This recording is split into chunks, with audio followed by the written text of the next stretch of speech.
ఇక చిన్నపిల్లలకు పౌష్టికాహారం కోసం అంగన్వాడీ కేంద్రాల్లో ఇచ్చే గుడ్లు కుళ్లిపోయిన ఘటన కొమరం భీం ఆసిఫాబాద్ జిల్లా కేంద్రంలో వెలుగులోకి వచ్చింది.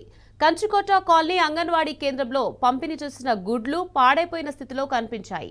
గుడ్డు పైనుంచి బాగానే కనిపిస్తున్నా లోపల మాత్రం పాడైపోయి దుర్గంధం వెదజల్లుతోంది.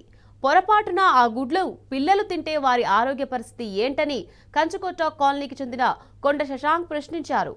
గతంలో ఇలాంటి ఘటన వాకిటి మండలం జైత్పూర్లో జరిగింది.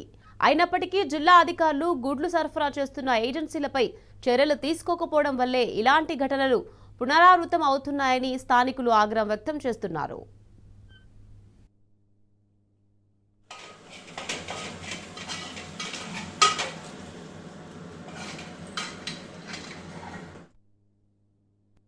ఇక్కడ అంగన్వాడీలో మేము కోడిగుడ్డు తెచ్చుకున్నాము మా అబ్బాయి కానీ అవి మొత్తం కుళ్ళిపోయి మొత్తం దుర్వాసనతో కూడుకొని ఉన్నాయి.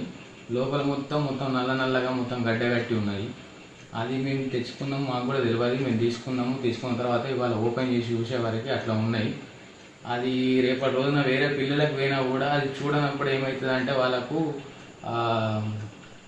అనారోగ్యం పాలవుతారు. మేము చూసినాం కాబట్టి మాకు ఓకే, నో ప్రాబ్లం, ఇప్పుడైతే మాకేం సమస్య లేదు. కానీ చూడనప్పుడు వాళ్ళు దానికి ఉడకబెట్టి మనం గుడ్డు పెట్టినప్పుడు వాళ్ళకు ఇన్ఫెక్షన్స్ వేరే ప్రాబ్లమ్స్ వస్తాయి. కాబట్టి అందరు తల్లిదండ్రులు గమనించగలరు, ఈ విషయంలో అందరూ గమనించగలరు.